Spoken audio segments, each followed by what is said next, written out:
Алло. Добрый день. Д Да-да-да. Здравствуйте, Александра Викторовна, еще раз.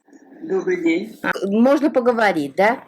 Ну, можно. 3 марта проходил семинар. Там обсуждалось современное положение российских соотечественников в Туркменистане. С 20 марта в Государственной Думе прошли слушания вообще по политике России в отношении соотечественников, а 21 марта в рамках этих парламентских слушаний у нас прошел круглый стол. Вопросы гражданства для соотечественников. Этот вопрос мы держим, безусловно, на контроле, уже потому, что Затулин Константин Федорович получает очень много писем от граждан России, которые живут в Туркмении. Да. Да. А может ли Россия защитить имущественные права тех граждан, которые живут в Туркмении? Может ли Россия инициировать судебные иски по защите имущественных прав? Вы знаете, у нас вот в Российской Федерации по линии защиты прав соотечественников поддерживается работа центров правовой поддержки.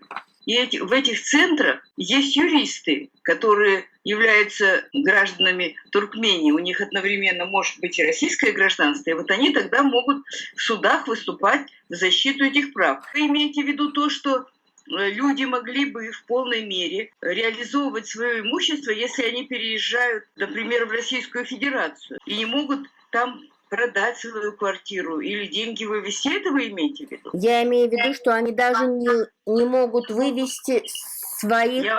Они не могут вывести даже своих домашних питомцев. Например, к примеру, Алабаев.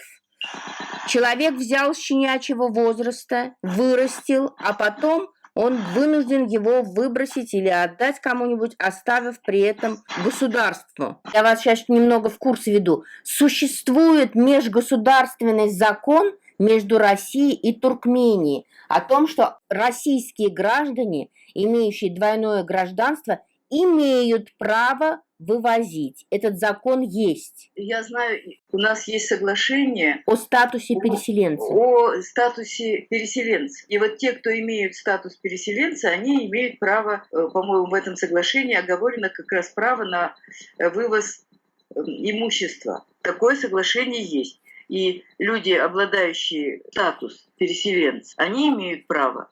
Хотя воспользоваться этим правом, насколько я понимаю, реально воспользоваться порой невозможно, потому что цены например, на те же квартиры настолько низкие, а может быть даже специально демпингуется эта цена у человека, который собирается выезжать, что он, получив эти, что называется, гроши, он просто в России не получит возможности что-либо приобрести. И, конечно, у государства, которое так негативно вообще настроено к людям, которые собираются его покинуть или вообще критически относятся к тому, что происходит в стране, его могут просто задавить вот таким способом, не дать реализовать свое имущество, хотя формально даже человек, получивший статус переселенца, это право имеет, но фактически он не может им воспользоваться. Вот, к сожалению, вот это вот